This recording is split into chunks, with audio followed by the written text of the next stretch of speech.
ইনি হলেন আমার বাবা। আর বাবা, এরা দুজন হলো আমার বন্ধু। এ হলো পূজা আর এ হলো পায়েল। এই দুজনকে আমার খুব পছন্দ, কিন্তু আমি বুঝতে পারছি না যে কাকে বিয়ে করব।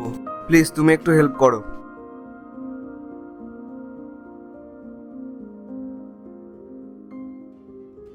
পূজা, তোমাকে দেখতে বেশ সুন্দর। আর তাছাড়া তুমি যে ড্রেসটা পরেছো না, সেটাতে তোমাকে খুব সুন্দর লাগছে। তুমি যদি এ বাড়ির বউ হও, তুমি কিন্তু এই ধরনের পোশাকগুলি পরবে, কারণ এই ধরনের পোশাক পরা মেয়েদের আমার খুব ভালো লাগে। Thank you uncle. বাবা, তুমি এসব কি ধরনের কথা বলছো? তোমার মাথা ঠিক আছে? রোহান, ছাড়ো না, কোনো ব্যাপার না। আজকালকার দিনে তো এসব কমন। না না পূজা, এসব একদম ঠিক না। তারপর উনি একজন গুরুজন মানুষ।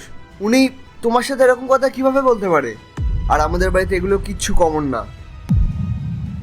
রোহান, কমন না যখন কমন হয়ে যাবে। আরে যুগ পাল্টেছে, এখন তো কেউ আর শ্বশুরের সামনে ঘোমটা দিয়ে থাকে না।